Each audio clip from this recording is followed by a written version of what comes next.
रुके भी, जो कि लोकसभा का चुनाव था और इन 20 महीनों में पश्चिम चंपारण से चल के पूर्वी चंपारण, शिवहर, सिवान, गोपालगंज, सिवान, छपरा, वैशाली, समस्तीपुर, मुजफ्फरपुर, सीतामढ़ी, दरभंगा, मधुबनी, खगड़िया, बेगूसराय, सहरसा होते हुए हम लोग अभी मधेपुरा पहुंचे हैं 2 दिन पहले। मधेपुरा में मैं अभी 15-20 दिन रहूंगा। प्रयास होगा कि हर प्रखंड में जहां तक हो सके, जितने गांव में, जितने पंचायत में जाने की जरूरत हो वहां जाएं। हर गांव में जाना संभव नहीं है, लेकिन इतने दिन मधेपुरा में जरूर रहेंगे ताकि यहाँ के हर प्रखंड, हर पंचायत की समझ बन जाए। क्योंकि जल स्वराज का एक उद्देश्य ये है, इस पदयात्रा के जरिए हर पंचायत की जमीनी हकीकत को समझकर पंचायत वाइज अगले 10 वर्ष के विकास की एक योजना बनाई जाए।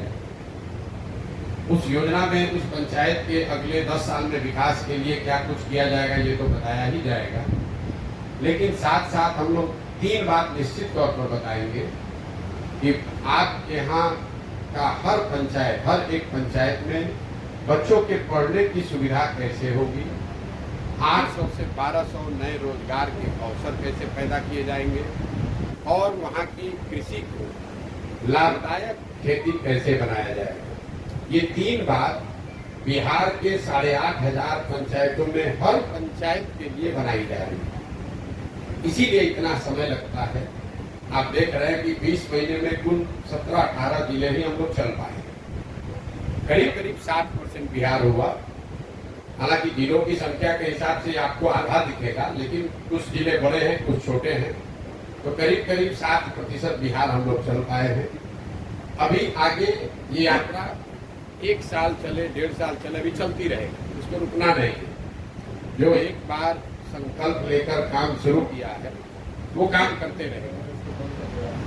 जन स्वराज इस अभियान में एक लक्ष्य ये भी है कि बिहार में विकल्प के अभाव में लोगों को, गलत नेताओं को, गलत दलों को जानते बुझते वोट देना पड़ता है।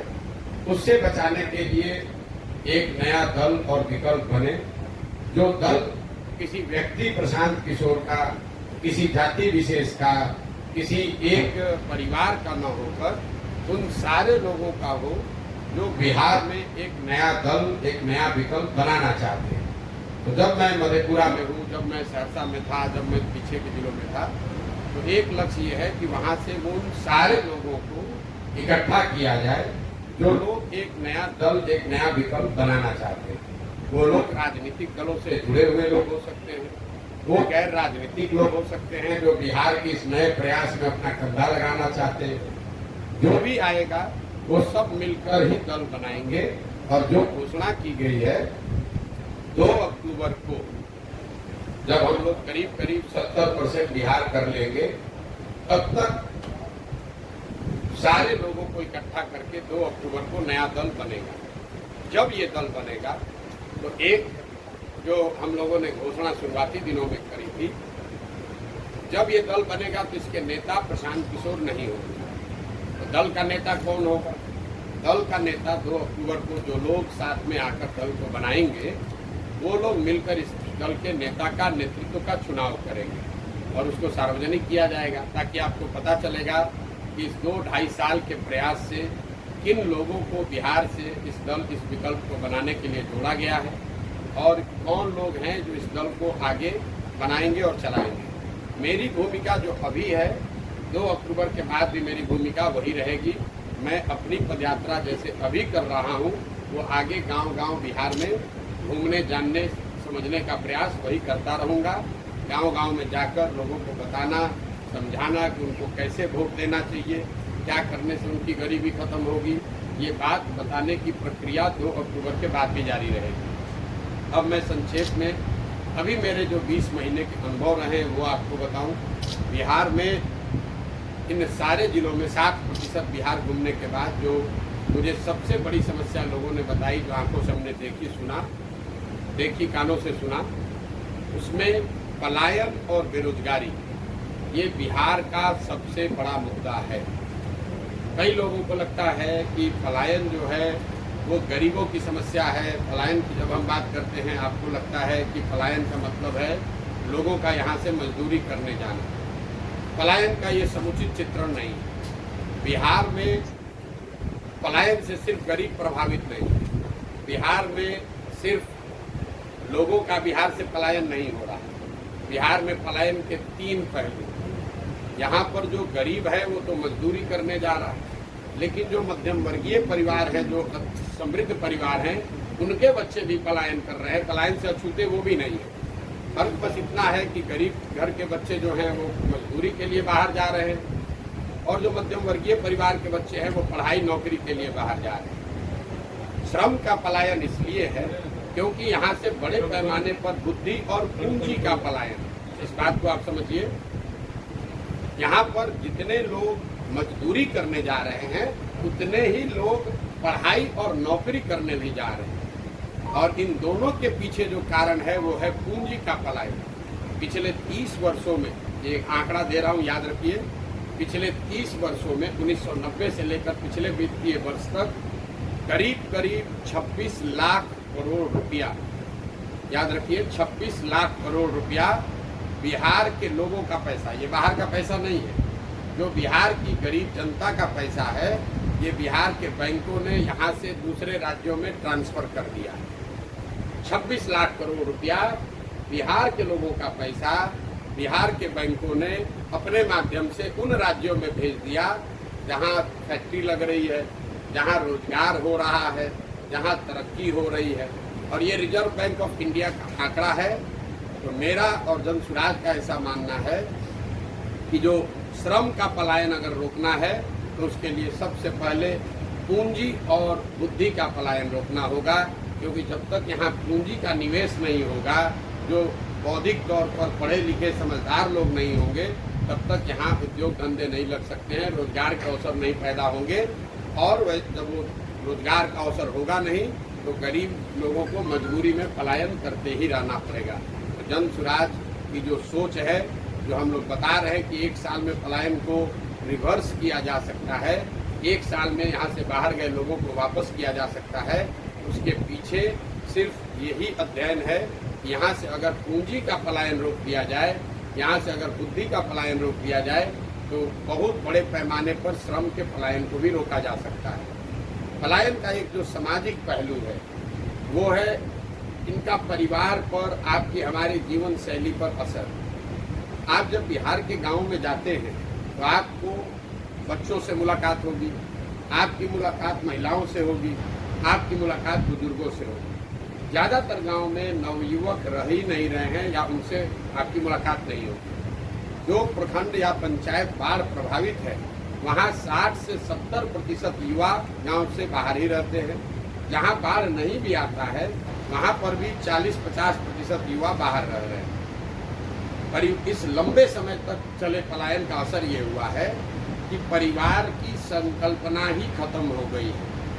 शायद ही कोई आपको घर ऐसा मिलेगा जहाँ पर आपको पति पत्नी, बाल बच्चे और माता पिता एक साथ रहते हुए मिले। लोगों ने एक तरीके से उनके मानस पटल पे ये चिन्हित हो गया है कि नौकरी करने का मतलब है कि लड़का बाहर जाएगा, और जब तक उसकी शक्ति है, ताकत है, जवानी है, तब तक वो बाहर नौकरी करेगा।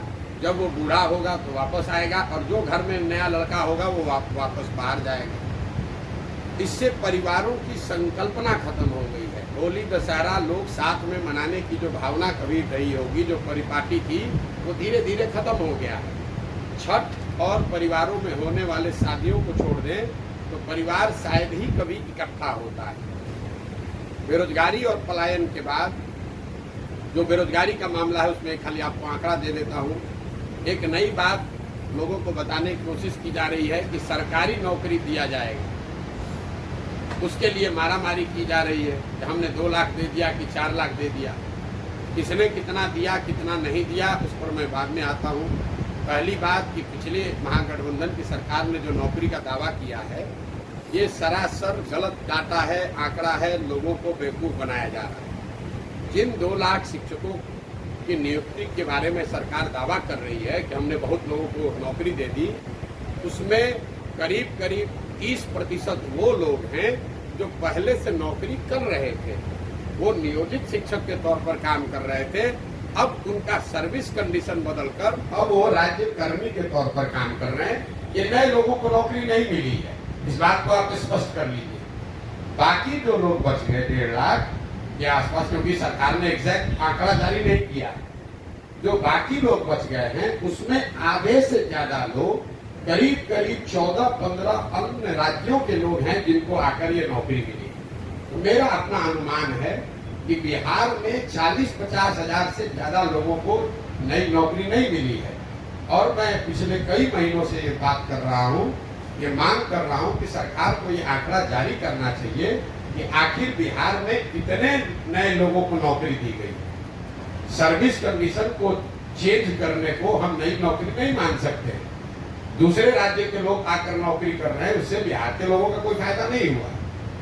लेकिन जो बड़ी बात है, क्या सरकारी नौकरी से बिहार का भला हो सकता है? क्योंकि नौकरी चाहे 50,000 मिला हो या 2 लाख, 30-32 वर्ष से जो लोग यहाँ राज कर रहे हैं, लालू जी, नीतीश जी, दोनों आपस में झगड़ रहे हैं कि ये नौकरी किसने दिया। हम कह रहे हैं कि आप दोनों का दावा मान लीजिए, उन्हीं को क्रेडिट दे दीजिए। तो एक आंकड़ा आपको दे रहे हैं, बिहार में चपरासी से लेकर मुख्य सचिव तक, चपरासी से लेकर मुख्य सचिव तक, नियोजित हो, कॉन्ट्रेक्चुअल एम्प्लॉय हो, रेगुलर एम्प्लॉय हो, सबकी संख्या अगर आप जोड़ दीजिएगा तो कुल जमा 1.97%, मतलब 2% से कम लोग ही सरकारी नौकरी करते हैं। तो जो लोग ये दावा कर रहे हैं कि सरकारी नौकरी से आपका जीवन बदल जाएगा, वो बिल्कुल आपको भरमा रहे हैं, आपको गलत सपना दिखा रहे हैं। पिछले 75 साल में 1.97% लोगों को सरकारी नौकरी मिली है। उसमें 40-45 बरस कांग्रेस का राज शामिल है, उसमें नीतीश और भाजपा का डबल इंजन का सरकार शामिल है, उसमें लालू राबड़ी जी का 15 साल सामाजिक न्याय का सरकार शामिल है। सबके प्रयास के बाद भी सिर्फ 2% लोगों को ही नौकरी मिली है। तो ये जो भ्रम फैलाया जा रहा है कि सबको नौकरी मिल जाएगी, ये सिर्फ समाज को लॉलीपॉप दिखाकर वोट लेने की राजनीति है। पूरे दुनिया में ऐसा कहीं कोई प्रमाण नहीं है कि 13 करोड़ आबादी वाले समाज में, राज्य में सरकारी नौकरी के जरिए बेरोजगारी दूर किया जा सकता है। दुनिया में इस बात का जरूर प्रमाण है कि अगर लोगों को अच्छी शिक्षा दे दी जाए, उनको स्किल दे दिया जाए और उनको काम करने की सुविधा और पूंजी दे दी जाए, उससे उनको रोजी रोजगार मिल सकता है, उससे उनकी गरीबी दूर हो सकती है। तो जन स्वराज का इस पर जो सोच है कि जब ये व्यवस्था बने तो पहला काम 15 साल से कम उम्र के बच्चों के लिए विश्व स्तरीय पढ़ाई की व्यवस्था की जाए, ताकि वो बच्चा आगे चलकर समाज पर, राज्य पर बोझ न बने। इसी समाज में जो लोग पढ़ लिख गए हैं, नौकरी कर रहे हैं, अपने पैर पर खड़े हो गए हैं, उनको सरकार से 4 किलो अनाज नहीं चाहिए, उनको इंदिरा आवास योजना के लिए लड़ाई नहीं करना है, उनको 400 रुपया का पेंशन नहीं चाहिए। तो पूरे दुनिया भर के जो विद्वान लोग हैं, जिनसे जो लोग जन स्वराज की मदद कर रहे हैं, सुझाव दे रहे हैं, वो बता रहे हैं कि बिहार की व्यवस्था अगर बदलनी है तो सबसे पहला काम करना है कि 15 साल से कम उम्र के बच्चों को पढ़ाई की अच्छी व्यवस्था की जाए, ताकि वो समाज पर, समाज के संसाधनों पर बोझ न बने।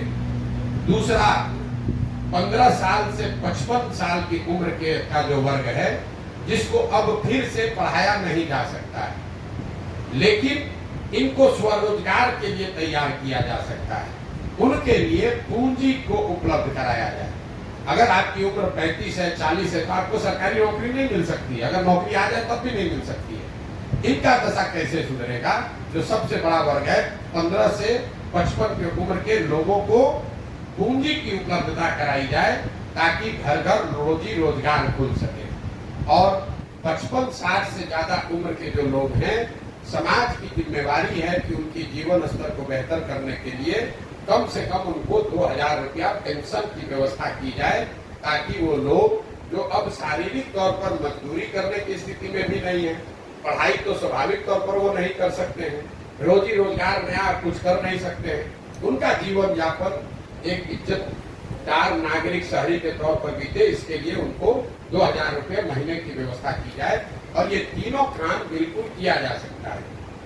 कोई कहेगा भैया शिक्षा कैसे सुधरेगा, तो शिक्षा को लेकर बिहार सरकार केंद्र सरकार दोनों के पैसे को जोड़ दीजिए तो करीब करीब 50,000 करोड़ रुपया हर साल बिहार में खर्च हो रहा है बच्चों के पढ़ाई के लिए। 50,000 करोड़ रुपया, और 50 बच्चे भी अच्छी शिक्षा नहीं पा रहे हैं। जो धनसुराज की सोच है, विजन है कि अगर इसमें से 1/3 पैसा 15,000 करोड़ रुपया भी हर साल नई शिक्षा व्यवस्था बनाने पर खर्च किया जाए तो हम लोगों का अनुमान है कि हर प्रखंड में, नेतरहाट का आपने नाम सुना होगा, नेतरहाट के स्तर के विद्यालय अगर हर प्रखंड में एक विद्यालय खोलना हो तो करीब करीब 15 से 20,000 करोड़ रुपया उसका सालाना खर्च आएगा।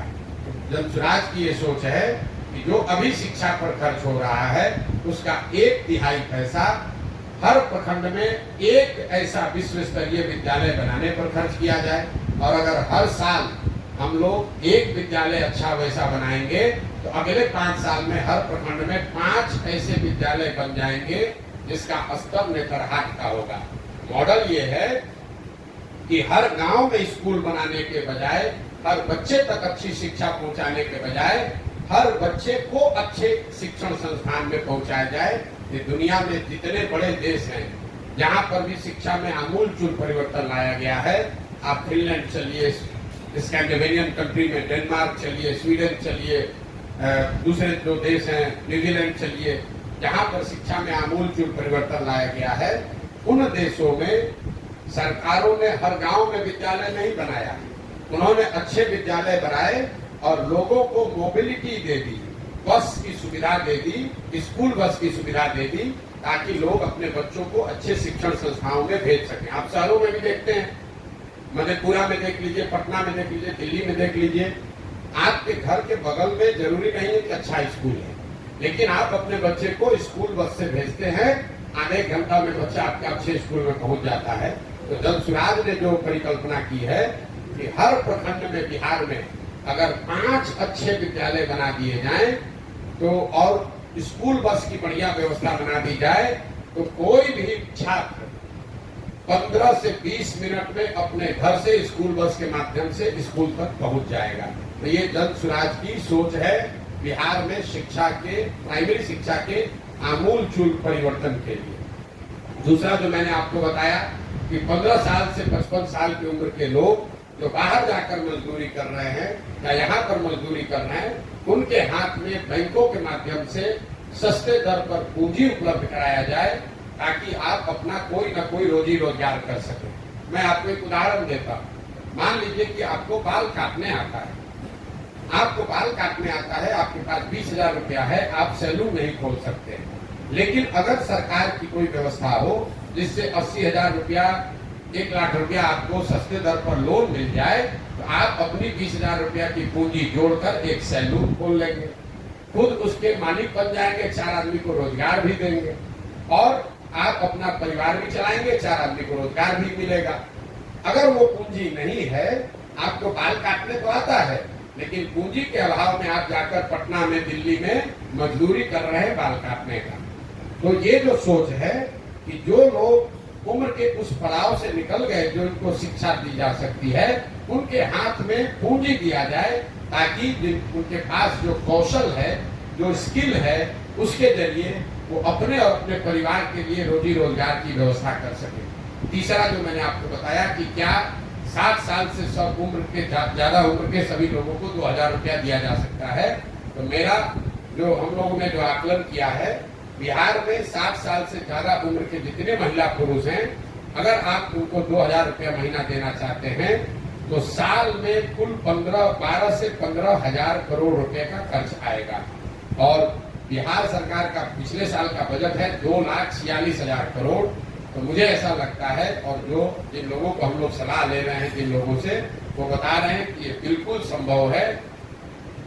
2.5 लाख करोड़ के बजट से 12,000 करोड़ रुपया बिहार के सबसे वल्नरेबल सेक्शन के लिए निकाला जा सकता है। तो ये जन स्वराज के 3 जो बड़े संकल्प हैं कि जब ये व्यवस्था बने तो 15 साल से कम उम्र के बच्चों के लिए अगले 5 वर्ष में अच्छी शिक्षा की व्यवस्था की जाए, 15 से 55 साल के लोगों के लिए पूंजी की व्यवस्था की जाए और 55-60 से ज्यादा उम्र के लोगों के लिए 2000 रुपया महीना की व्यवस्था की जाए। रोजगार और पलायन के बाद जो सबसे बड़ी समस्या दिखी वो है शिक्षा की समस्या। कोई ऐसा वर्ग नहीं है जो यहाँ पर ये ध्वस्त हुई शिक्षा व्यवस्था की बात की चर्चा नहीं कर रहा है। आप पगड़े हैं, पिछड़े हैं, गरीब हैं, अनपढ़ हैं, पढ़े लिखे हैं, युवा हैं, बुजुर्ग हैं, हर आदमी कह रहा है भैया स्कूल व्यवस्था खत्म हो गई है, पढ़ाई की व्यवस्था खत्म हो गई। हम लोग बिहार से के सरकारी स्कूल से मैं खुद पढ़ा हुआ। बिहार में सरकारी शिक्षा कभी बहुत अच्छी नहीं थी, लेकिन हर प्रखंड में, डिस्ट्रिक्ट में 2-4 विद्यालय ऐसे जरूर थे जहां पढ़कर आप अपना जीवन सुधार सकते थे। ये नीतीश कुमार के राज में जो समान शिक्षा नीति लागू करने के चक्कर में इन्होंने पूरी शिक्षा व्यवस्था को ध्वस्त कर दिया है। नतीजा ये हुआ है कि जहां विद्यालय है, जहां भवन है, वहां शिक्षक नहीं है, जहां शिक्षक हैं वहां भवन नहीं है, जहां दोनों है वहां बच्चे नहीं है, जहां तीनों है वहां पढ़ाई नहीं। कई लोग समाज में चर्चा के दौरान बताते हैं कि बिहार में शिक्षा व्यवस्था इसलिए ध्वस्त हो गई है कि यहाँ पर खिचड़ी बट रहा है स्कूल से। मैं इस बात को सिरे से खारिज करता हूँ। अगर खिचड़ी बटने से शिक्षा व्यवस्था खराब होती तो 7वीं क्लास के बाद से जितने विद्यालय हैं 7वीं क्लास के ऊपर के कक्षा में खिचड़ी नहीं बटती है, वहां पर पढ़ाई क्यों नहीं हो रही?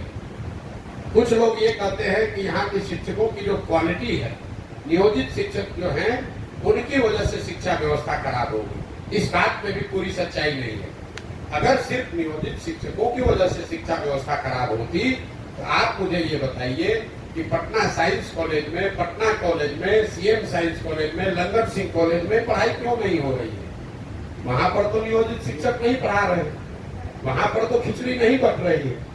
अगर आप शिक्षा की बदहाली को समझना चाहते हैं तो अगर इसको आपको ध्यान से देखना पड़ेगा। इसकी बदहाली का कारण यह है कि समाज और सरकार, मैं अंडरलाइन कर रहा हूं, समाज और सरकार कहीं न कहीं दोनों की प्राथमिकताओं में शिक्षा है ही नहीं। सरकार ने शिक्षा व्यवस्था को इस तरह से खत्म कर दिया है कि सारे बच्चे अनपढ़ रहे, मजदूर रहे, ताकि 4 किलो अनाज पर, सरकारी नौकरियों के रेवड़ी के नाम पर, कुछ सरकारी बेनिफिट के नाम पर उनको वोट मिलता रहे। समाज से गलती ये हुई है कि समाज ने भी अब शिक्षण संस्थाओं को पढ़ाई का केंद्र न मानकर सरकारी सुविधा बांटने वाला केंद्र मान लिया है। आप गांव में रहते हैं, आपके विद्यालय से अगर खिचड़ी ना मिले बच्चे को तो आप जाकर हल्ला मचाते हैं कि खिचड़ी नहीं मिल रहा। अगर आपको पोशाक का, साइकिल का पैसा नहीं आया तो लोग बताते हैं कि भैया पोशाक का पैसा नहीं आया है, साइकिल का पैसा गुरुजी नहीं दे रहे हैं। लेकिन गांव में लोग ये नहीं बता रहे हैं कि यहाँ गणित का टीचर नहीं है, यहाँ हिंदी की पढ़ाई नहीं हो रही है, या यहाँ कक्षा नहीं लगता है। तो कहीं न कहीं समाज और सरकार दोनों की प्राथमिकताओं में शिक्षा खत्म हो गई है। वही कारण है कि शिक्षा का इतने बड़े स्तर पर यहाँ पतन हुआ है। खिचड़ी बंटना और शिक्षकों की क्वालिटी एक छोटा पहलू है। तीसरी जो सबसे बड़ी समस्या है वो किसानों की समस्या है। बिहार में जो किसान है उसकी बड़ी बदहाली है। कई लोगों को लगता है कि किसान तो भैया ऐसे ही रहेगा। तो मैं हमेशा बताता हूँ यही खेती किसानी करके हरियाणा, पंजाब में लोगों ने, किसानों ने कितना पैसा कमाया है कि आप सुनते हैं, हम लोग देखते हैं कि बिहार के गांव-गांव से लोग जाते हैं पंजाब में मजदूरी करने।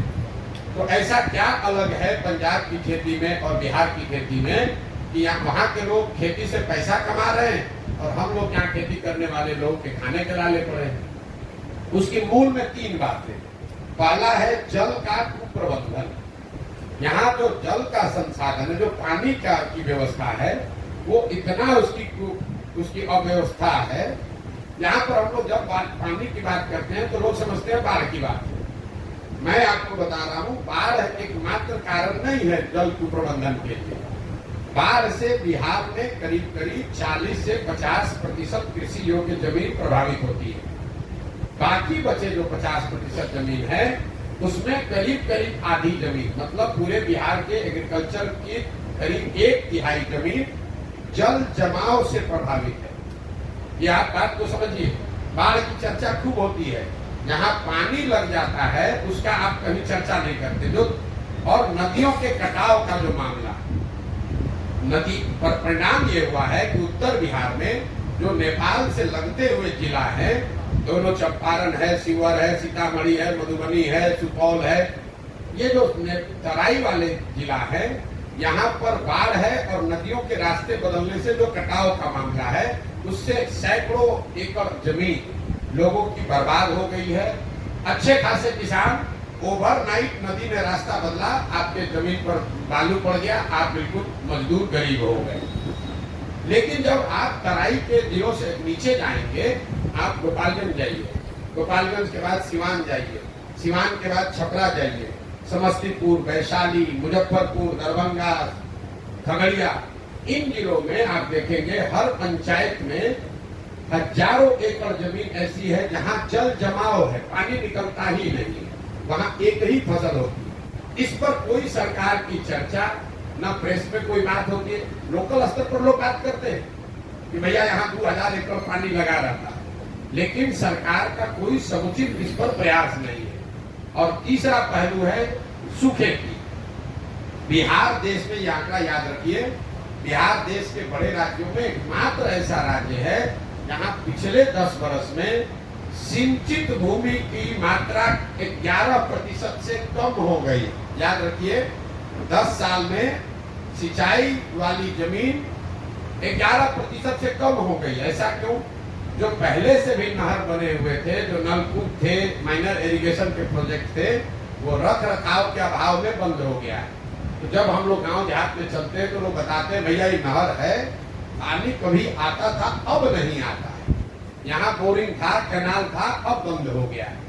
तो ये जो पहली समस्या है, बाढ़, जल जमाव और सूखा, इन तीनों को मिलाकर जो इतना बड़ा कुप्रबंधन है कि करीब करीब 2/3 जमीन या तो बाढ़ से प्रभावित है, या जल जमाव से प्रभावित है, या पानी नहीं रहने के वजह से सूखे से प्रभावित है। दूसरी बड़ी समस्या है भूमि सुधार। बिहार में समाजवाद की बात हुई, सामाजिक न्याय की राजनीति हुई, लेकिन बिहार में आपने भूमि सुधार की चर्चा कभी नहीं सुनी होगी। नतीजा ये है कि पूरे देश में 100 में 38 लोगों के पास जमीन नहीं है, जबकि बिहार में 100 में 60 लोगों के पास 1 इंच 1 धूर जमीन नहीं है। याद रखिए, 100 में 60 लोगों के पास बिहार में जमीन नहीं है। हजारों एकड़ जमीन ऐसी है जिसका मालिकाना हक भूमि सुधार लागू नहीं होने की वजह से डिस्प्यूटेड है। आप किसी भी कोर्ट कचहरी में चले जाइए, करीब करीब 1/3 केस कोर्ट में जमीनों के मालिकाना हक को लेकर जुड़ा हुआ है। तो जब जमीनों का मालिकाना हक क्लियर ही नहीं है, इसीलिए आपको दिखता है कि उनकी प्रोडक्टिविटी कम है, उसमें आप इन्वेस्टमेंट नहीं कर सकते। दूसरा जो इससे जुड़ा हुआ भ्रष्टाचार है, आपको रसीद कटाना है, दाखिल खारिज कराना है, 2000, 5000, 10,000, 20,000 रुपया दीजिएगा तभी काम होगा। पूरा ये जो भूमि राजस्व का मामला है, ये अंचलाधिकारी, उसके नीचे प्रखंडों में 1-2 कर्मचारी और 4-5 दलाल जिसको अटर्नी करते हैं, इन्हीं के कंधों पर है। यही लोग रजिस्टर 2 मेंटेन करता है, यही आपको जमीन का मालिक बनाता है, यही आपके जमीन पर डिस्प्यूट खड़ा करता है और यही आपसे पैसा कमाता है। बिहार में सबसे जरूरी है भूमि सुधार, भूमि का नाप फिर से किया जाए, भूमि का मालिकाना हक तय किया जाए। मुझे लाखों लोगों की जानकारी है, हजारों लोग मिले यात्रा के दौरान, जिनको अलग अलग सरकारों ने अलग अलग कालखंड में भूमि का पट्टा दे दिया कि भैया ये तुम्हारा जमीन है, 2 डिसमिल है, 3 डिसमिल है। जिसको पट्टा दिया उसको जमीन का हक नहीं मिला, जिसका जमीन एक्वायर किया गया उसने जमीन छोड़ा नहीं। नतीजा हुआ कि पूरी जमीन, कोई सरकारी कर्म हुआ है, कोई डिस्प्यूट में दूसरे वजह से है। ज्यादातर लोग अपनी जमीन को बेच ही नहीं सकते। आप जमीन बेचने जाइएगा तो पता चलेगा उसमें अब डिस्प्यूट है। और इन दोनों के बाद, जल कुप्रबंधन और भूमि सुधार के बाद, तीसरा यहाँ जो रूरल इकोनॉमी, किसानों की बदहाली है, उसकी वजह है किसानों के फसलों का उचित दाम का न मिलना। मैं 2 साल से पैदल चल रहा हूँ, मुझे कोई भी परिवार, कोई भी किसान ऐसा नहीं मिला जो यहाँ धान को उचित एमएसपी पर बेचा हो। यहाँ पैक्स की व्यवस्था, कोऑपरेटिव की व्यवस्था, मंडी की व्यवस्था पूरी तरीके से खत्म है। एक आंकड़ा फिर आपको दूंगा, याद रखिए। हम लोग कहते हैं पंजाब में किसान बड़ा धनी है। पिछले 10 वर्ष में पंजाब में 70% धान और करीब करीब 75% गेहूं सरकारी समर्थन मूल्य पर खरीदा गया है। बिहार में पिछले 10 वर्ष में 13% धान, सिर्फ 13% धान और 1% धान गेहूं ही सरकारी मूल्य पर खरीदा गया है। तो 2100-2200 रुपया वाला धान लोग 1400-1500 में बेच रहे हैं। और एक आर्थिक सर्वेक्षण बताता है कि बिहार में किसानों के फसलों के उचित दाम नहीं मिलने की वजह से हर साल यहाँ के किसानों को करीब करीब 15 से 20 हजार करोड़ रुपए का नुकसान हो रहा है। 15 से 20 हजार करोड़ रुपए का नुकसान हर साल इसलिए हो रहा है कि सारी तकलीफ, बाढ़, सूखे, जल जमाव के बाद जो फसल आप उपजा रहे हैं उसका आपको दाम नहीं मिल रहा है। तो ये जो 3 बड़ी समस्या मैंने आपको बताई, बेरोजगारी, पलायन, दूसरा ध्वस्त हुई शिक्षा व्यवस्था और तीसरा है किसानों की समस्या। इसके अलावा जो 3 सबसे ज्यादा सुने जाने वाला शब्द है वो है सरकारी विभागों में फैला हुआ भ्रष्टाचार, अफसरों की मनमानी और तीसरा हर व्यवस्था, हर सरकारी योजना में काटे जाने वाला कट, जिसको यहाँ पर दलाली का जो नया नाम है कट जो लगता है, 10%, 12%, 20% का जो कट है। कोई ऐसा डिपार्टमेंट नहीं है जहां लोग बताते हैं कि 2-4-5 हजार रुपया दिए बगैर काम हो सकता है। चाहे आपको राशन कार्ड बनाना हो, चाहे जमीन का दाखिल खारिज कराना हो, चाहे आपको पासपोर्ट बनाना है, जातीय प्रमाण पत्र बनाना है, कोई भी ऐसा काम सरकारी नहीं है जहां बिना पैसा दिए हुए आपको काम हो जाए। ये सिर्फ सामान्य लोगों के लिए नहीं है। जो चुना हुआ जनप्रतिनिधि है वो भी बता रहा है कि बिना पैसे के हम मुखिया हैं लेकिन कोई काम हो नहीं सकता है। दूसरा, जो ये सरकारी अफसरों की तानाशाही, अफसरशाही जो शब्द है, बिहार में लोगों ने अपराधियों का जंगल राज देखा है। अब जो बिहार में व्यवस्था है इसको लोग सही बता रहे हैं कि ये अधिकारियों का जंगल राज है। आप चाहे सामान्य नागरिक हैं, आप पत्रकार हैं, चुने हुए प्रतिनिधि हैं, होगा वही जो अफसर चाहेगा। इसीलिए लोग बता रहे हैं कि लालू जी का राज अपराधियों का जंगल राज था, नीतीश का राज अधिकारियों का जंगल राज है। और तीसरी जो बात है वो है कट की, कि सरकारी योजना चाहे केंद्र की हो या राज्य की, कोई ऐसी योजना नहीं है जिसमें व्यवस्थित तरीके से 10 से 40% तक कमीशन नहीं लिया जा रहा है। अगर 5 किलो अनाज बांटने वाली योजना है उसमें 30 से 35 रुपया प्रति क्विंटल लोग अपना हिस्सा ले रहे हैं। उसमें ज्यादातर जगह पर विधायक शामिल हैं, उनका भी 6 से 8 रुपया प्रति माह उनको पैसा उसमें मिल रहा है। अंदाजा लगाइए, हर प्रखंड में 20 से 25 हजार अनाज आ रहा है, 20 से 25 हजार क्विंटल अनाज आ रहा है। हर क्विंटल पर 32 से 35 रुपया अनाज के से कमीशन काटा जा रहा है, जो कि अधिकारी और जनप्रतिनिधियों के बीच में बांटा जा रहा है। यही कारण है कि यहाँ पर लोगों को अनाज 5 किलो नहीं 4 किलो ही मिल रहा है।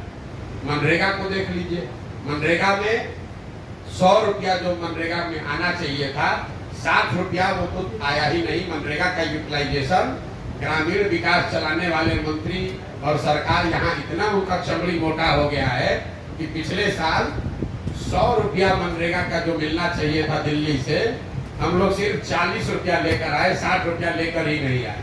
ये लोग मांग कर रहे हैं कि हमको विशेष राज्य का दर्जा मिलना चाहिए। आपकी जानकारी के लिए बता दूं कि पिछले साल 51,000 करोड़ रुपया अनस्पेंड बिहार सरकार ने, 51,000 करोड़ रुपया अनस्पेंड, जो खर्च सरकार नहीं कर पाई वो बिहार सरकार ने सरेंडर किया। ये लोग क्या बात करेंगे? तो चाहे अनाज की योजना हो कि मनरेगा की योजना हो, प्रधानमंत्री गरीब कल्याण योजना, आवास योजना हो, शौचालय की योजना हो, कोई ऐसी योजना नहीं है जिसमें व्यवस्थित तरीके से कट नहीं काटा जा रहा है। इसके अलावा जो लोग यहाँ बता रहे हैं, जो मैंने आपको पहले भी बताया, जो मैं देख पा रहा हूँ, आधी से ज्यादा जनता, चाहे आप राजद के समर्थक हैं, बीजेपी के वोटर हैं, नीतीश के समर्थक हैं, ये मान रहे हैं कि बिहार में बदलाव चाहिए, एक नई व्यवस्था चाहिए और लोग उसके लिए तैयार हैं और किसी भी तरीके से वापस से लालू नीतीश का राज नहीं देखना चाहते हैं। इसका मतलब ये नहीं है कि लोग जनसुराज को चाहते हैं, ये कोई जरूरी नहीं है, लेकिन लोग बदलाव चाहते हैं, ये बिल्कुल स्पष्ट है। ये मेरा अभी तक का अनुभव रहा है। अब आपके जो सवाल है वो आप सवाल कर सकते हैं। भैया ये थोड़ा रख दीजिए ना वो।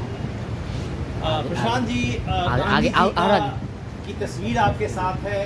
गांधी जी की जो पद्धति थी, मेथड ऑफ मास मोबिलाइजेशन, पूरे बिहार के अंदर आप पद यात्रा कर रहे हैं, तो डाइवर्सिटी का